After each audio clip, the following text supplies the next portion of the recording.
National Fire Radio. Hey everyone, welcome back to the National Fire Radio podcast, where we are releasing daily episodes Monday through Friday. Conversations with people that are in love with this job. We talk about the highs and the lows and everything in between. But if you're here listening and part of the National Fire Radio community and you're checking out this podcast, whether it's your first episode or you're all the way in on 100 and something episodes by now and you're bought into it, we appreciate you. We appreciate you being a part of the community and constantly coming back and listening to the podcast. Welcome. Enjoy the word. And for us to be able to do this and deliver this to you every day, we need the help of some sponsors. And these sponsors are partners where we do collaboration work, and they allow us to put forth great content with great guests so that we can keep pushing this job forward. So before we hop into the episode, a quick word from some of our sponsors. Taylor's Tins. Taylor and his team have been manufacturing aluminum helmet fronts since 2017 with over 200,000 shields in the market. Taylor's Tins is a leader in the American fire service helmet front space. Not only do they manufacture helmet fronts, but they do so much more. Locker tags, key chains, CO monitor charts, medical kit charts, pump charts, banquet awards, you name it, they do it. Go over to taylorstins.com and check out what they can offer you today. They've become a longtime sponsor and good friend of the National Fire Radio podcast, and because of that, they offer a promo code at checkout. So when you go to taylorstins.com, enter NFR Sent Me. That is NFR Sent Me, and you'll get 15% off your checked out order. It works on all stock items from taylorstins.com, including quick tins, license plates, locker tags, and much, much more. Exclusions do apply. This is a company that prides themselves on quality and customer service. From the inception, from your design to out the door, it's within 48 hours. Nobody else is doing that. They can't do that. 48 hours to get your shield out the door to you, to put it on your helmet, and get to the next job. Anyway, check out taylorstins.com. Again, that's taylorstins.com to check out their latest offerings and use promo code NFR Sent Me. That's NFR Sent Me for 15% off on your checkout. And in the words of Taylor and his crew, stop burning up leather.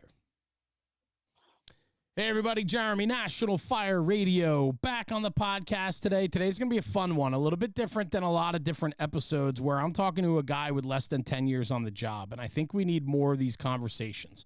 It's a young world out there. We got a lot of young guys riding the front seat, riding up in times, taking on greater accomplishments or responsibilities than guys did years ago at the less than 10-year mark.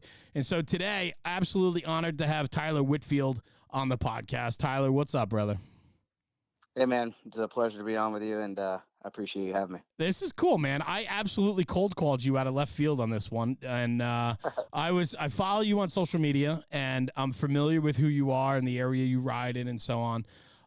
And so I just kind of wanted to capture your story. You intrigued me on your social media about who you were and the life you live in the Clearwater, Florida Fire Department. That's where you're riding. You've been a fireman for 9 years, 6 years with Clearwater, Florida. Yep. God, your list goes on and on. So just newly president of the Cigar City FOOLS, right? Yep, Cigar City FOOLS is basically the Tampa Bay area, Hillsborough, Pinellas. I love that. I want to hop into that because I know that the Fools are important to you and the mission of the Fools. So I definitely want to talk about that in a few. You instruct and you instruct and train and teach on your department. You're involved in the technical rescue team for the county. And I mean, the list goes on and on of things you like to do. Give me a little background, man. I love talking to guys. 6 years with Clearwater, 9 years in the fire service. Brother, you're still new, no? Yeah. No, it's definitely the fire service, as we all know. You learn every day. If you don't learn something new, you're not really doing your job on top of all the other duties you have to do. So, I got 9 years on total. Just hit 9 in October. I'm with Clearwater Fire. I'm assigned to Engine 51, which is a North Greenwood neighborhood, just north of downtown. That house has an engine company, heavy rescue, which is our squad, and training officer, safety officer for the shift. So we're pretty busy. It's the ghetto of Clearwater is where I work. A lot of low income. We, just like anywhere these days, I mean, it's a very densely populated county. As a county, we run a lot of calls. But the fires, the fire duty, it comes and goes. Yeah. So Like you said, I'm on a technical rescue team, so I teach for the technical rescue team as well as for the department. I'm an adjunct instructor for company ops and new hire orientation, stuff like that. So I'm pretty heavily involved with training. That's got to be Definitely fun. past New fun. hire orientation. That's got to be fun. I spoke with somebody the other day about their position in being instrumental in the foundational blocks of new hires and guys, the candidates coming through the program, and being able to put your stamp on that. For you, who's got 6 years with the city of Clearwater, when new guys come in, you're able to kind of put your hands on them, right? And kind of explain and craft their beginnings with the city of Clearwater, right? Yeah, so a lot of our guys, like I kind of maybe mentioned, our department is the second largest in the county. So St. Pete's obviously a big name department. The city of Largo is pretty big in this area. Yeah. It's not a well-known city, um, but Clearwater is definitely one of the top in our area. We're definitely pretty aggressive as far as our fires go. So we don't get a lot of fires, but we get a decent amount. And when we do go to fires, we are pretty aggressive. So that's what brings a lot of people in. And those people may come from another department with some experience. So one of the things we try to take pride in is showing them the Clearwater way. Nice. But as instructors, we don't think that our way is the only way. So we'll show them how we do things and, kind of give them our nuggets for what we do at Clearwater. But we're also obviously learning as well, like we said, from those guys and what they bring to the table from other departments. And I think that's something that a lot of people, it's a stigma almost that, well, we don't care where you came from. Well, everybody brings value, whether you have a day on the job or you have 20 years on the job, you bring value to the table. And that's something that I believe in wholeheartedly. And like you mentioned, riding the seat a lot now these days. That it's I got to learn from everybody on my crew. I I got 6 years on in our department, and I'm riding with drivers that have 25 years on. Yeah. So. Yeah. Dude, let's unpack that a little bit, man. Everybody brings value to the table. And the fact that you recognize that, you're right. So often you hear about how we want to strip guys down and build them up our way. But they all bring something with them when they come through the door, right? Whether it's prior experience in the fire service or another trade or something that has influenced their abilities, right? We want to exploit that, don't we? Absolutely. We want the best candidates we can possibly get. And sometimes holding them back from what they know just to prove a point that maybe we do it better or different is not allowing them to give us their full potential. It's almost inhibiting them from showing their true colors and who they are as a fireman or as a person. Yeah, Just based on that statement alone. Is that what it was like when you walked through the door? So yeah. And funny enough, you brought up my social media, and these things sometimes go one way, and I've heard the podcast before go in a direction that Sure. you maybe didn't think it would. But one of the things that I had to go through when I was young is social media and how it was portrayed, and people didn't know me; they could only see who I was on social media. Right. So when I first got on the department, there was a lot of stuff I had to go through with just being super passionate about the job. Like I'm first generation, and like this job taught me everything. It taught me everything that I knew and now know. So, when I came on the job, it was teaching me things that I never had been taught before. And so I gave a lot to the fire service and I didn't know how to express that. So when I expressed it through social media, sometimes it got a negative impact and people were like, I don't care what you do on social media, just do what we tell you to do or whatever. And I wasn't able because I did bring some experience. Like when I got to Clearwater, I already had my state pump operator certification and stuff like that. I had my instructor, all that stuff. So like, and I came from a busier, like fire duty department up north of here, but we ran a lot of fires. So I went to a lot of fires. Yeah. Maybe I didn't do the best because I was brand new. I was still learning a lot, but I did go to fires before. So it wasn't my first fire job, and I feel like I had to fight through those cobwebs for the first few years of my career at Clearwater. Yeah. To finally have somebody tap in, Do you think it was also you navigating the space because you were young also? I mean, regardless of the fire service, but you're also young, right? I mean, you got hired, you said you're 29 years old. So, I mean, you got hired, your first career job was 20? Yeah, I was 20. You're a baby at 20. Yep.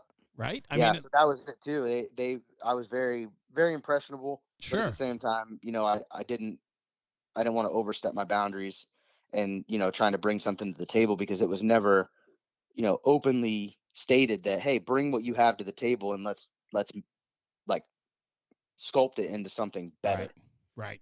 And that was something that I think would have helped me. And so that's, like I said, that's what I bring to the table as an instructor a lot of times. Like, hey, when we're done teaching you something, tell us how we can improve.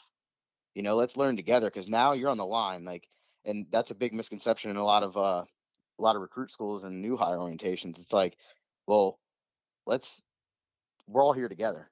Like, you're a Yeah. part of our department now. Let's make you the best you can be, and you can make me better from it. Yeah, You know, I think what's exciting too, and I've been hearing this more and more, is that as departments are bringing in their candidates, their probies, and they're exposing them to the training and the culture of the fire department. I did a podcast earlier today where we talked specifically about this. And I think what's exciting, though, is years ago, training used to be a couple crusty guys that didn't want to be on the line anymore. They didn't want to ride, and they get put to the training division, and they don't bring much value because they're satisfied with their career and their job, and they no longer want to go any further. And so they then stymie or stifle the abilities of what the training academy or the initiation of these new members could potentially be, because they don't really have a lot to bring to the table anymore, because they just don't have the desire to do it.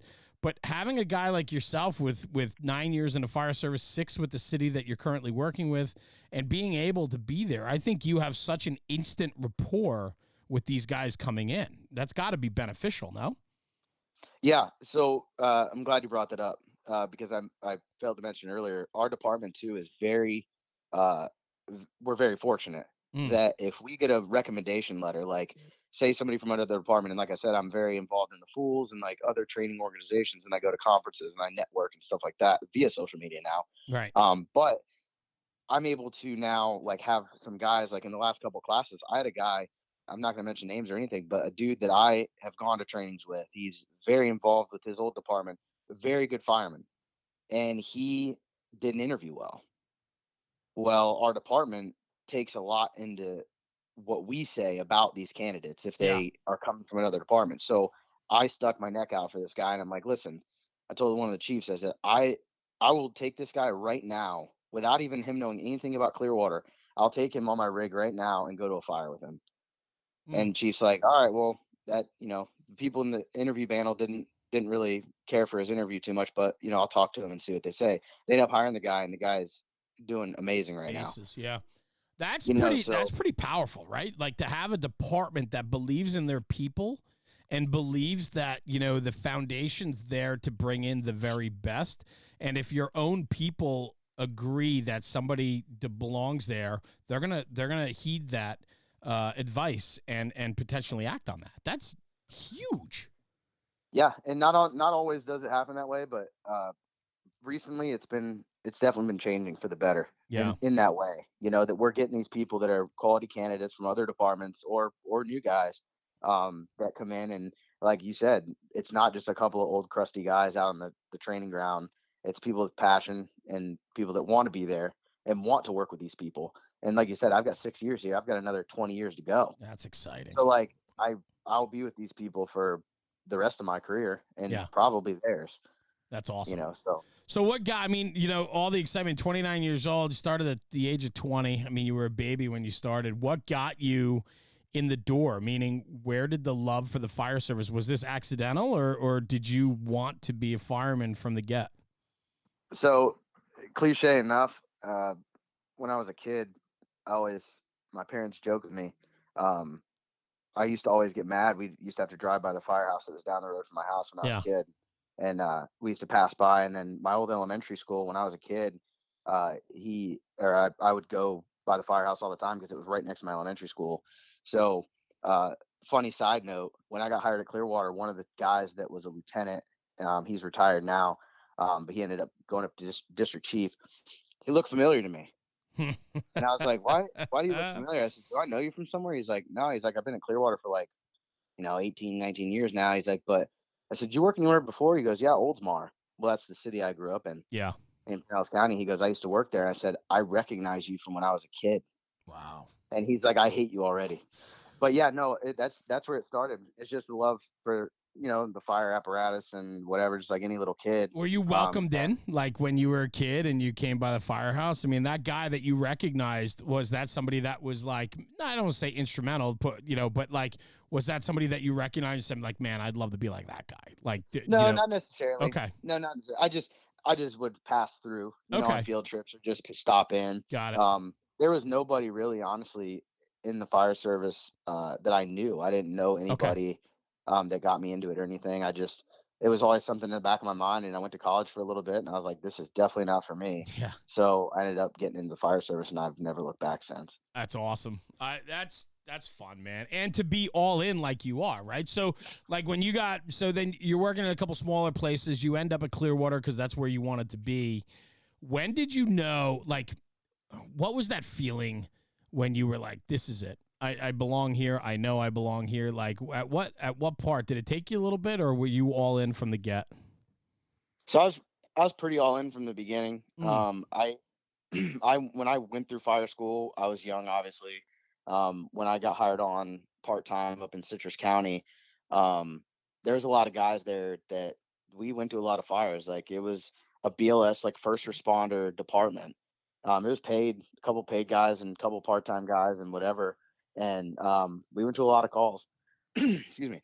And those guys were very, very, very traditional. Okay. Like, you better be the first one up. You better be the last one to sleep. You better be making coffee. If you hear the chief's truck pulling, you better have a pot of coffee ready for them. Like, they were so, like, powerful with that message of like the tradition of the fire service that a lot of us haven't experienced. And like, even going to Clearwater, a very traditional old department, I go there and it's like, man, Citrus it instilled some of those old school mentalities into me from a young age that just aren't taught in the fire service anymore. And I'm very thankful for that because I was taught a lot how to make coffee. I didn't know how to make coffee. It's very simple, but I didn't know how to make coffee. I didn't know how to cook a lot of stuff. Those guys taught me how to cook.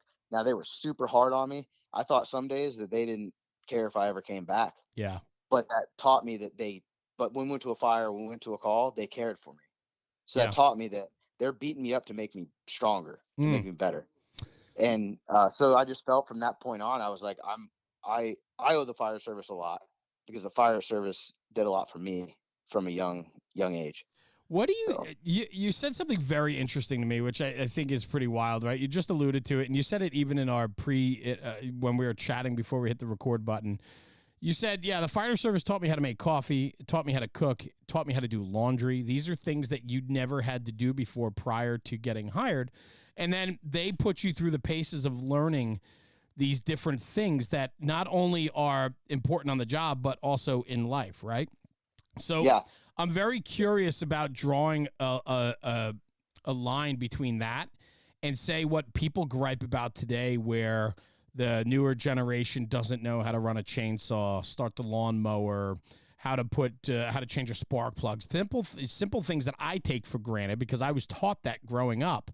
But the exposure to that more and more is not what it used to be. And so do you sympathize with that, since like you kind of had the same, but it was different, but kind of the same? No, you only know what you know if you've done it and been taught, right? Absolutely. So to just preface that, because it sounds real bad that I never did that before. So I was fortunate. My dad worked full time. My mom worked full time, but my mom ran home daycare. Yeah. So when I grew up, my mom was home all day long, of course, all night. Yeah. So she cooked, cleaned, like that was her thing. And there's nothing, no defense needed there. I get that.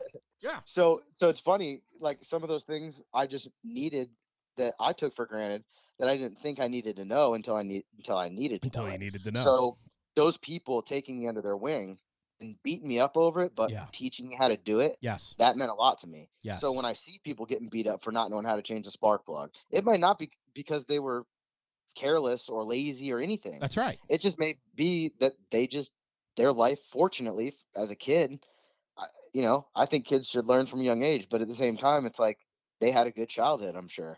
And maybe they didn't, but I do sympathize with those people, and I do take them under my wing and say, listen, like, it's fine. If you don't know how to change it, tell me, because I respect that's that it. You don't know much more than you saying, yeah, I know. And then you mess it up. Yeah, and I think the important thing too is how we address it, meaning if they do tell you, if they're vulnerable enough and open themselves up enough to say like, hey, I've never done this before.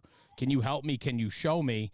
It's the correct response of instilling in them the belief that coming to you for help and advice, you're not going to shut them off, that you're going to be able to help and support them so that they know that the next thing they don't know, they can come back and ask again and Absolutely. yeah, I mean, that's so important. And I was just thinking too, like I was even drawing the parallel between like guys don't know how to make coffee unless you can make it from grinds in a pot with a filter. Everybody uses K-cups, right? Like, so like even people that know how to make coffee, well, yeah, technology has advanced just like it has for our hand equipment, right? And the equipment we run on the fire apparatus and how we operate, even the fire engine, things evolve with technology. So as we take some of the process out of it, yeah, I can make coffee, but it's a K-cup versus can you make a pot of coffee in a traditional coffee maker? It's night and day difference. Yeah. Absolutely. Yeah. That's wild, man. I love that. That's a good conversation. I like that a lot. So talk to me a little bit about where you are today. So you're up at Engine 51, which is a busy house, right? You said that we're pretty busy. Yeah, you said that you find yourself either sitting up or in the chauffeur seat more than riding backwards these days. Yeah. So, like I said earlier to you, I've been at this house for a little over 5 years. It, and honestly, I've been at that house. We get beat up at night. It's a night house. Yeah. Like I said, it's in the ghetto. We run decent. We can be busy during the day too, but most of the time we're okay during the day. And then at night we'll have 3 to 5 after midnight is like average for us. Mm-hmm. So it's busy and nobody likes it. Well, when I got there, like I said, I went through some adversity when I first got to that department, like with just social media and just, lack of perception basically of what they thought I was. Gotcha. So when I got to 51, those guys were like, this is a grown man's firehouse. They're like, we don't need you to do our dishes. We don't need you to do our laundry. We don't need you to make our coffee. We don't need you to do this. We're grown men. We can do our own shit around here.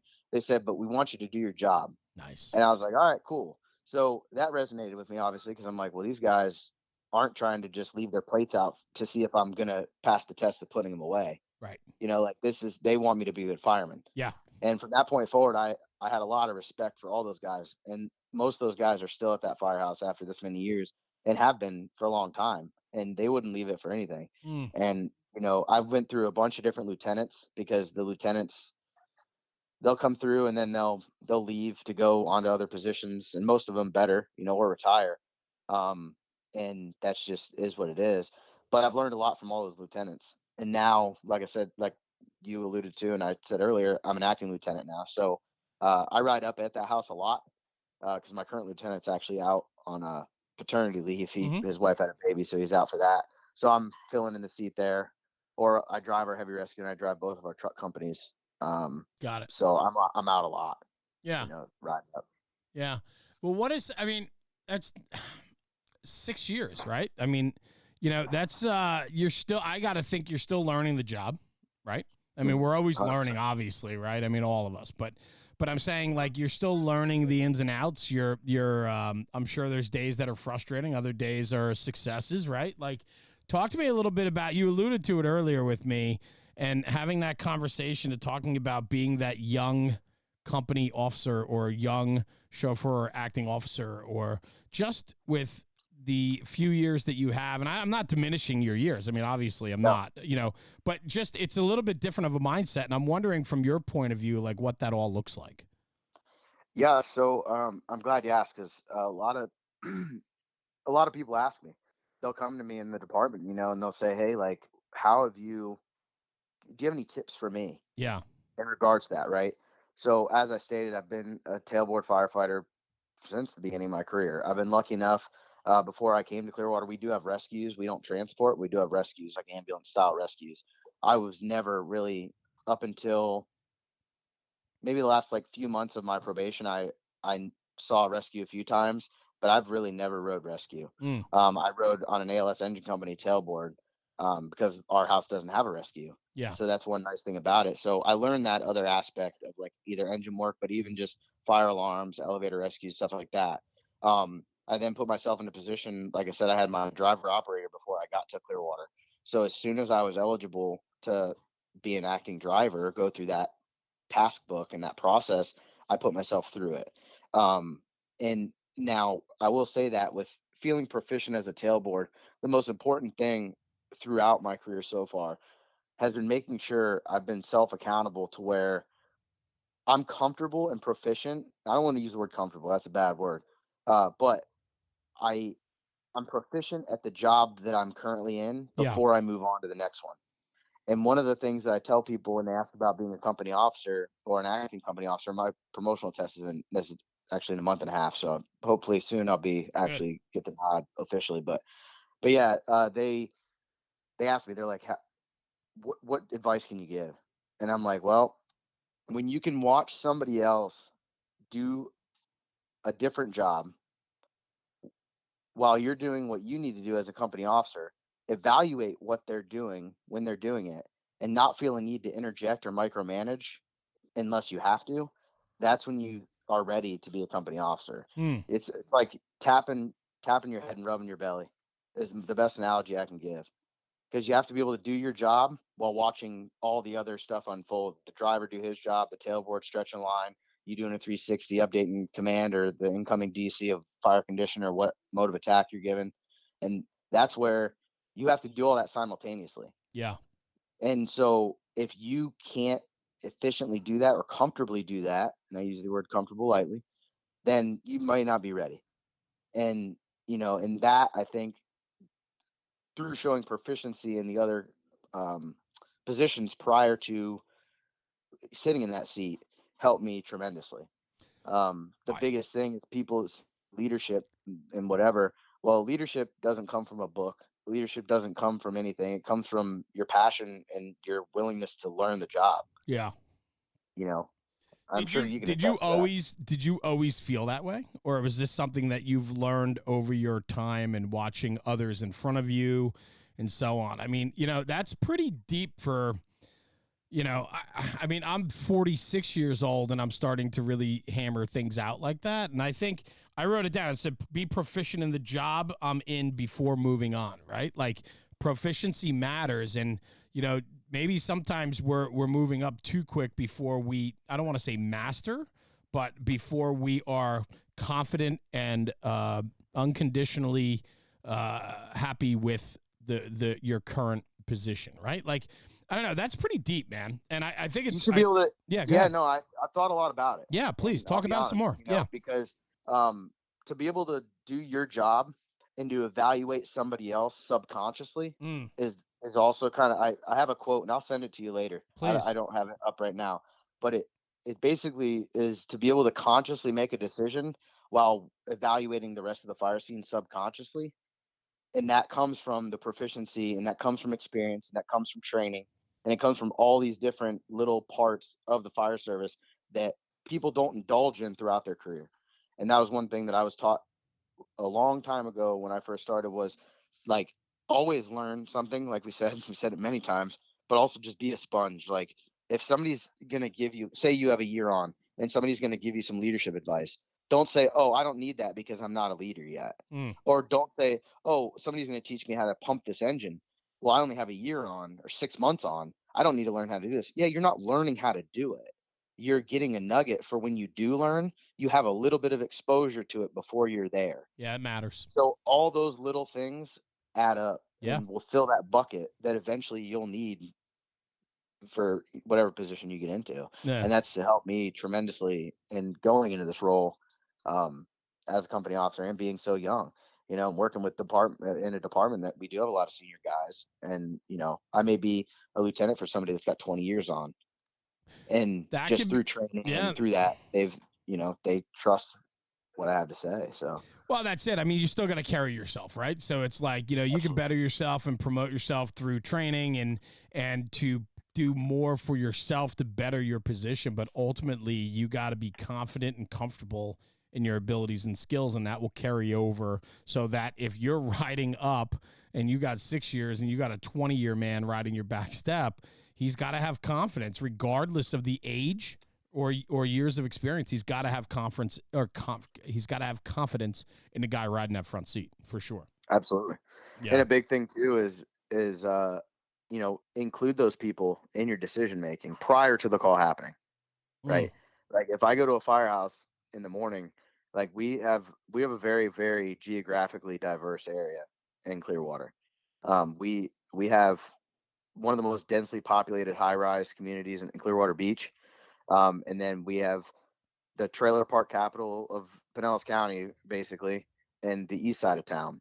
So like when we go to these places, or when I go to these different firehouses, there's absolutely, like I said, I've been assigned to the same engine company for a little over 5 years. Yeah. Now I drive our tiller front and back, and I drive our tower truck on the other side of town. So I have exposure to those different areas, in the driving those units. So I Sure. have a little exposure as to how the tactics work, or the, expectations of those areas and what's needed. But I'll take that driver that's got 20 years and just this little thing like of saying, hey man, I'm young. I'm not here all the time. If there's a building or something we're going to, or if there's a building, one building that you can think of that will help me, take me to it and or tell me about it. And if that call comes in at that building, I'll have a little bit more comfortability and confidence going to it. Sure. And that includes them. It gives them a little bit of power of like, all right, well, I'm going to teach him something today. It gives them that little bit of empowerment that goes a long way for them that they may not have gotten in a while. And then, it creates a better rapport with your crew, and then you get training out of it. A So hundred it's a percent. killing three birds with one stone right there. And it gives that little bit more confidence, crew continuity, Yeah. and Well, I love it. And everything's you're just taking that initiative, which is super important, right? Like we want people to take initiative. We need people to ask questions and take that initiative. And I think that's great, man, because what you're doing is you're involving the whole in your own yep. learning process. I absolutely love that. It's infectious. I know it is. I've seen it and I've done it. It's great. Yeah, Yep. that's cool. Where did the love for training come from? Because not everybody's ate up with training. Not everybody wants to be in a fool's group, let alone the president. Not everybody wants to be involved in the Proby class and being able to help mold and shape the future. Like, where did your passion for training come from? And then obviously through all your tech stuff, you like to further your training too. So like, where did all that come from? So like I mentioned earlier, the fire service did a lot for me, so I feel like I owe it a lot. And I Oh, know that's it's kind of a cool. cliche thing to say, but you know as well as anybody, and you've talked to many, many people, like we can't. Our department is our department, even though we have a lot of young eager guys and a lot of older eager guys. You can't teach everybody, and everybody doesn't want to learn. So I've I got frustrated. Actually, there was a point in time where I was kind of frustrated Mm, because everybody didn't have the same passion I did, that's right. right? So I'd be at my own department. I take very great pride, and I know one of the guys you interviewed on one of your podcasts the other day was like, you know what? Your department better be your favorite fire department, the best fire department to work for in the country. Yeah. And I wholeheartedly believe that. And every day I go to work, I take that pride with me. Like I love being a Clearwater fireman, and I don't want to be anything else. But that doesn't mean that that's the only place that I get that satisfaction or have that drive, right? Right. So I got frustrated for a while. I was like, man, like not everybody wants to do this. Not everybody wants to train. Not everybody wants to go to conferences. So I started going on my own. I would go to every fire conference like that possibly was known to man. Like I would just figure out a class to go to, and I'd go to it because I Mm, was around like-minded people that had the same drive and passion as me. yeah. So that's where I started networking, and that's how I got involved in the Fools, and that's how, you know, I had the pride and passion to take my career to the next level and be an instructor. And one of the things that I actually in the curriculum, in the class that we're teaching up at Metro Atlanta Fire Conference, um, it I took a bunch of stuff, and I'm not too shameful to say it, that I've taken a lot of stuff from different classes that I've taken, and I've just made it into one. Sure. And because like we go to these classes, and you'll get taught something, and no discounting FDMY, but like they run 5-6 man rigs, That's right. and they vent different roofs than I vent in Clearwater. Well, when they're teaching us something, I absolutely will take every skill and take it to heart. But that doesn't always have complete transparency for me to take back to Clearwater. So what I like to do with the class that I wrote, I did skill wise, it's very black and white. But we interview the participants of the class, ask them the background, kind of like the interview we did earlier, like where do you come from, Yep. who does search, who does stretches, who does the truck work, and who does the engine work really of your department. And if they say, well, the engine does it, well, we teach them engine company searching techniques off a Mm-hmm. hose line, or Sure. how to branch off and keep a fire in check, and search a room like a interior VES kind of thing. Like, we cater it, and the instructors that I have with me are very like-minded, have the same passion I do. And they come from different backgrounds. Like, where I started was a two-man engine company. Well, I ran a three-man engine company now and a four-man truck. Well, some departments don't even have two guys on their Right. truck and they're doing searches. So, like, I feel like the just throughout the experience in my fire service career, it's we do have a little bit of each part. Like, you search off an engine, search off a rescue, search off a truck. It doesn't matter. We'll cater to your thing. And I think that's what drives me, is to not just teach the Clearwater way, Sure. but just teach that individual person, no matter where you come from, where you ride, the badge on your shirt. I want to teach you something and how to be a better fireman. Oh, I love that. And if they take one thing out of it, that's a win for me. Like, So that's let all I me, want. yeah, let me ask you this, because I wrote this down because I just wanted to circle back to this to a minute or two ago when you talked about diving in for training and pushing yourself to go to conferences alone and finding your own path because you were looking for more. You were looking for like-minded people. You're looking for more training to better yourself. Did you do it with the intent to better yourself, or did you do it with the intent to be able to then package it and bring it back to expose people to more? Like, I always think we do it for ourselves first, and then it morphs into like, well, I'm bettering myself. Now I want to try to better or at least bring forth something a little bit different, or a conversation to the other guys that aren't proceeding like I am in finding more. So was the initial push to educate yourself, or was it with the grander scale of, I know I could bring this back and maybe I can create a culture that supports what I'm looking to do? So, both. Cool. I think what selfishly or initially gets us into going to these Yes. trainings is for ourselves, right? Yes. Yep. And then Yep. when Yep. we see this, we're like, man, I think that so and so at my department could benefit from this. So write it down, whatever, and teach that to them when you get back to the station. And like you said, the shit's contagious. Like, if you go into a firehouse that's got three lazy people in it, and you get one guy's buy-in, and you're out there doing something, they're going to trickle out because they're going to want to give their 2 cents. That guy with 20 years is going to get off the couch and come out there. He's he probably will, whether it's for 5 minutes or an hour. It doesn't matter. If you get him up off the couch to come out there and put his 2 cents in, that's a win. It's fun. Even if you don't care what he has to say, Yep. like, let him come out, because that's a win. And now he's like, you know what? He feels better probably for himself Yeah. for that day, because he's like, I did something I don't normally do, is get up off the couch and go out there and tell somebody something. So it kind of evolved into that, of what you said, bringing it back, and then also getting buy-in, because uh, I have real bad ADHD, so I got off on a tangent No, earlier. you're But good. that's You're that's good. the It's thing that perfect. actually it sparks other people, and our department culture of training and everything like that. Like, people love training in our department now. It's great. There's been more involvement in training and extracurricular classes, and we just had a guy from our department go through Florida smoke divers. He made it Mm. to like the second to last day, but like, we have people like that in our department now, and like, that have a passion for training and a passion for being a better fireman. And we don't go to a lot of fires, like I said earlier. So my opinion is, like, the low frequency calls should be the ones we train on the most. We Yeah, I train like on that. medical stuff all the time when we run medical calls. So something we do, 10% of the time, should be what we train on 90% of the time. And then the stuff we do 90% of the time, we should do 10% of the time, because we're running those calls every day. Yeah, I love that. I mean, it makes So sense, right? yeah, you're honing your skills. Because I had people say that to me, why are you training on fire all the time when we run 90% EMS calls? Well, because we run 90% EMS calls. If you run 90% EMS calls, you should be good You at better EMS be calls. proficient. Yeah. You better be proficient, right? Yeah. And there is a difference between proficiency and perfection. That's right. And I'm not asking for perfection. I'm asking for proficiency. You should be very proficient on a medical call.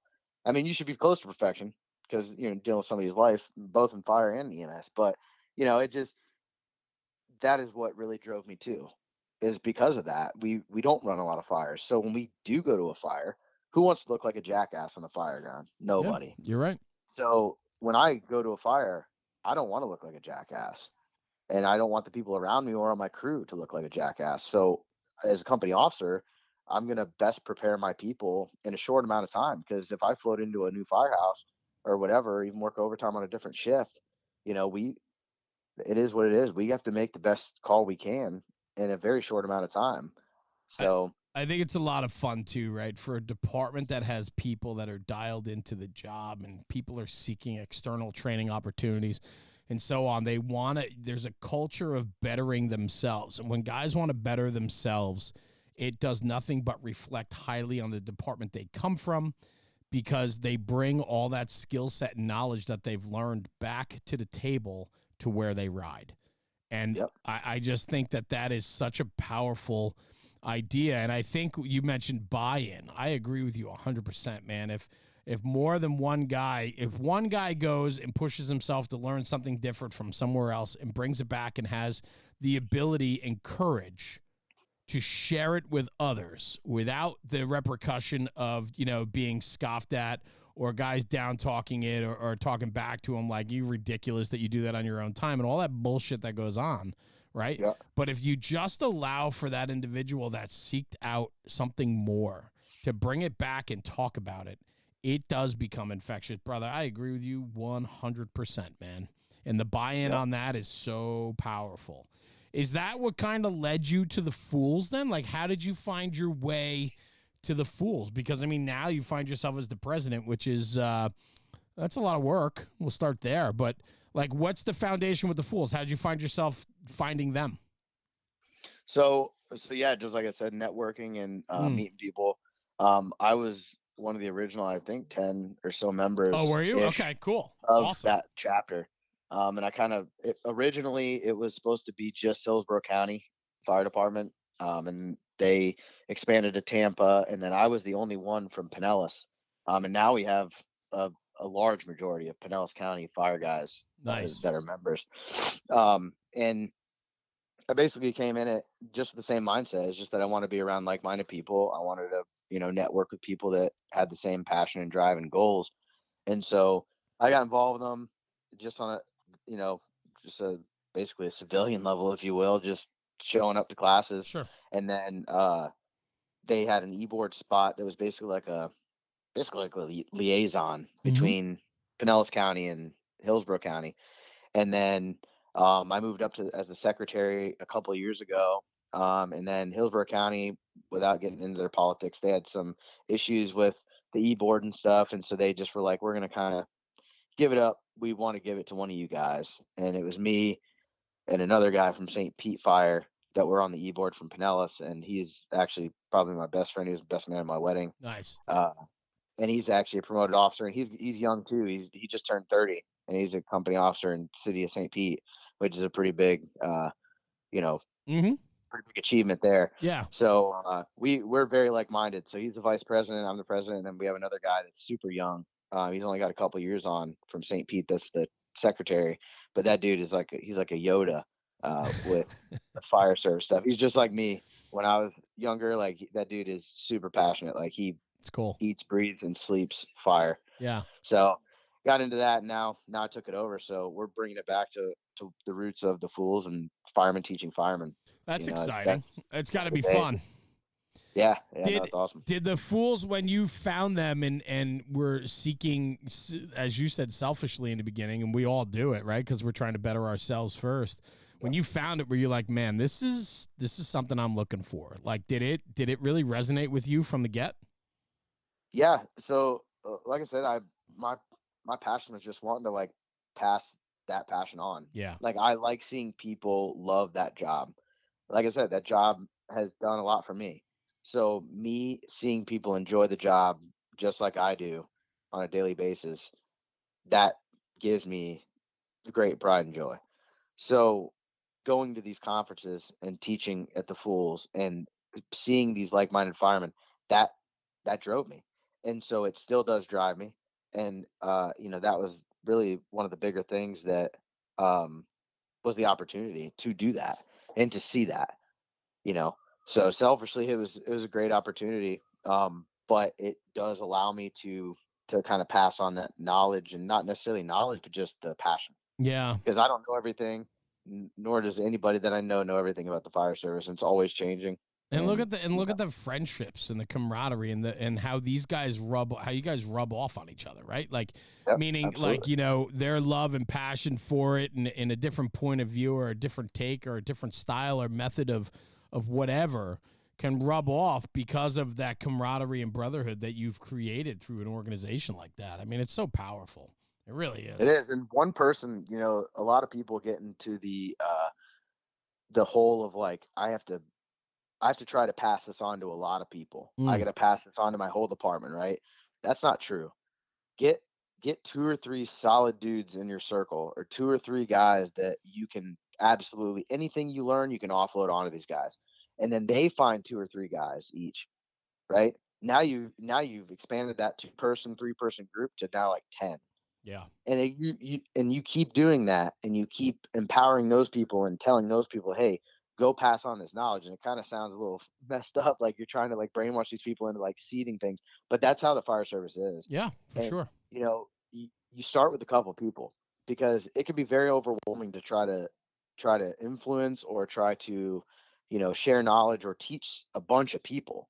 Teach a couple, start with a couple, and then broaden your horizons to more. Like, I would never have been able to teach more than, two, three people, unless I started with two or three people, or 10 people or more, and unless I started with two or three, and it just expanded over time to be able to feel comfortable teaching more people. We're teaching this class, and we taught it last year, and it was definitely eye opening. We're like, wow, this is crazy. Like, we work at pretty big departments, and we're teaching people that aren't from the same style of department. And it was very overwhelming, Yeah. to start. This was a couple of years ago when we first started teaching, and it's like, it was eye opening, because even these people coming from these smaller departments, they're looking at you like you do know everything. And that's a very scary thing, especially being young and, not having a ton of time in the fire service. Like, these people are asking questions that maybe don't know the answer to. Yeah. What do you do then? You're like, well, do you beat yourself up and say, well, should I have learned this by now? Or, should I not? No, you just say, hey, I don't know this. Let's work together now. You asked a good question. Let's figure it out together. And then that, Have you always been like that? personality wise, Yeah. no, definitely not. That that came just through the fire service. Because like I said, I wasn't vulnerable enough or open enough to admit that I didn't know I something. gotcha. So I that definitely. it is very hard to put yourself out there in a way where you open yourself up for criticism or scrutiny, right? Like, Mhm. it becomes very, very challenging. So I can understand that completely, for sure. Most of us came into the firehouse that way. Being guarded and not letting our guard down, letting and not letting people in on what we didn't know. We didn't Yep. ask questions. Yeah. Yeah. Interesting. So what's next for you, man? I mean, you got the world in front of you. I mean, you're riding up. You said there's potential that might become permanent soon, right? I did hear you say that correctly, right? Yeah. So our promotional exam is coming up in early April. Good. So I'm eligible to take it. Okay. So I'll be taking that, and hopefully getting the nod soon after. The only downfall to that is I have to switch shifts, but that's all right. Well, I've worked up pretty much all the shifts on yeah. overtime or in some capacity or teaching or whatever, so it Yeah. doesn't matter. But Well, we've been talking about it a lot lately on the show about being uncomfortable and making yourself uncomfortable because that's where you continue to learn and do better. And, absolutely, so that's good, man. Change is sometimes good when it's even not wanted. It can be good, though, too. So that's got to be right. exciting. Talk to me a little bit about, too, the love for the tech stuff. Do you find, like, do your guys that ride the squad, the heavy rescue that's in your quarters, are they detailed to the heavy rescue because they're disciplined in tech and so on, or is that an open enrollment? Yeah. So the squad in our department, the heavy rescue, is a very, I hate to even admit it, it's a two-man unit. Oh, And wow. Okay. I talk about it, that it's like a toolbox. Mm-hmm.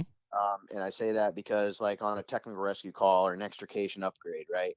Our East Side Truck Company is a four-man truck, but at least two of them have to be technical rescue technicians. Got it. Okay. Most of the time, there's more on there, but it has to be at least 2. There has to be 4 tech rescue technicians per shift on each shift. And 2 of them are assigned to the squad. It's a driver operator, promoted driver operator, and a lieutenant. Mm-hmm. So it's kind of a unit that's unique because to be able to even get on it, up until maybe I'd say a year and a half ago, you weren't allowed to float in to be on the engine to learn the squad. Like you had to be like there, and you had to be like accepted by the members of the squad to be able to learn it, because you have to be an acting driver, you have to be a technical rescue technician or tech rescue team member and or a lieutenant to even be able to drive it. Right. Or be on it.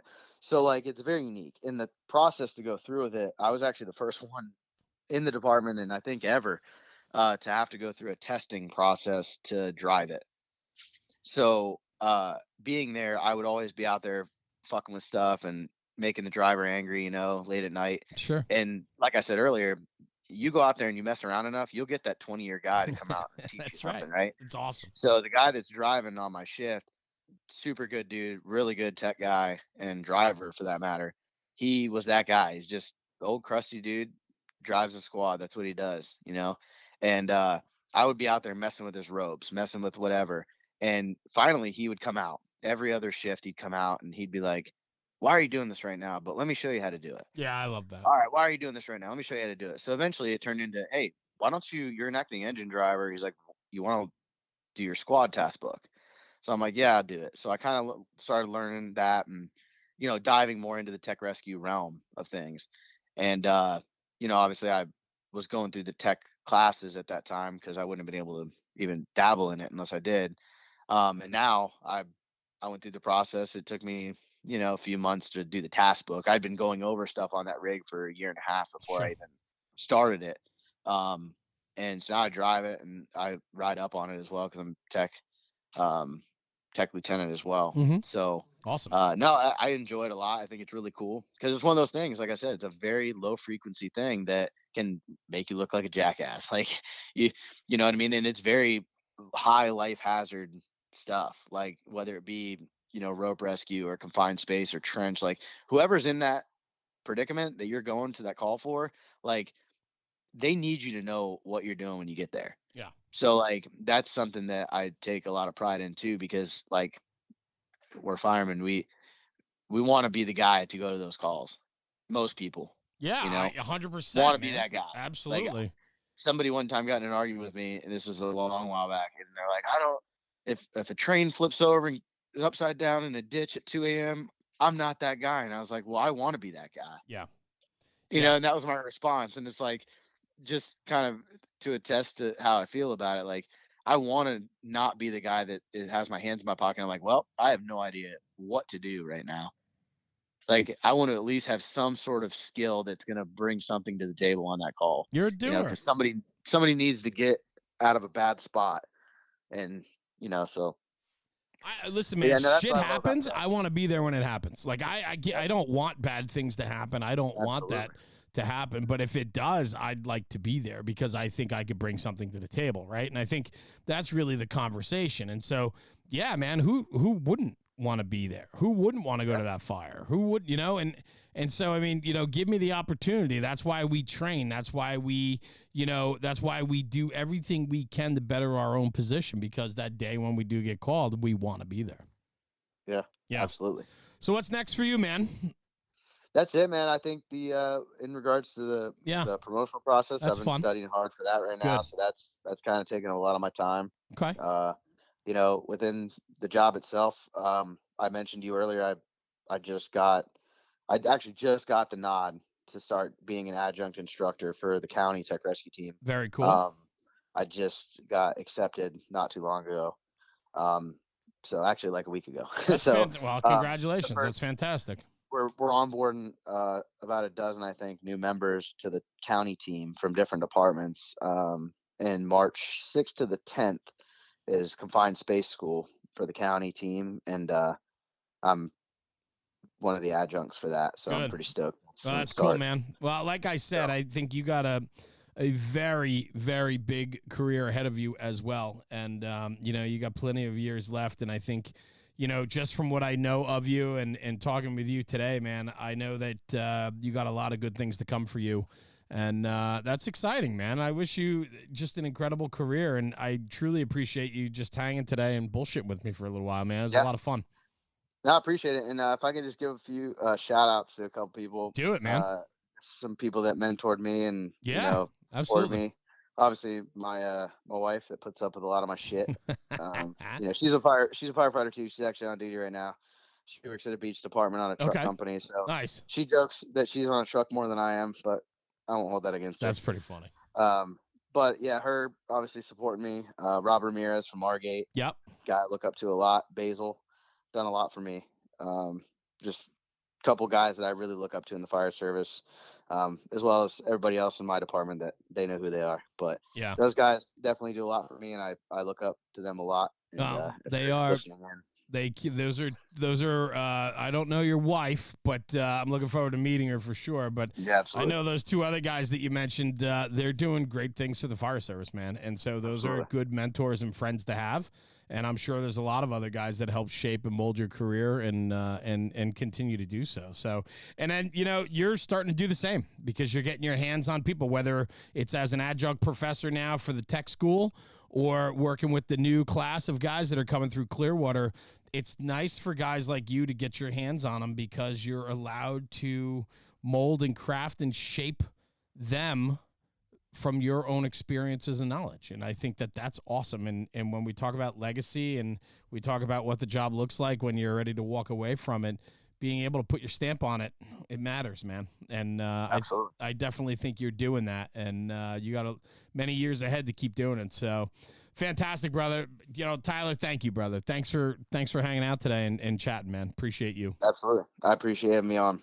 Of course. I really enjoyed the conversation. So hang right here. I'm just going to sign off the show, and then I'm going to come right back to you, okay? Sounds good. Awesome. Everybody, thank you for tuning in for another episode of the National Fire Radio Podcast. Tyler Whitfield, Clearwater, Florida, young up-and-coming guy that's got so much passion and love to share for the job, man. What a great experience and conversation today with him. Take this conversation, take it back to your firehouse, and talk about it, because when we're talking about the job, we are making the job better. Thanks for tuning in, and if you have anything that you want to share with us, email us, podcast@nationalfireradio.com. We'd love to hear from you. Thoughts, ideas, people, you name it, send it. We'd love to hear from you. Thank you for tuning in. We'll catch you at the next one. Jeremy, National Fire Radio.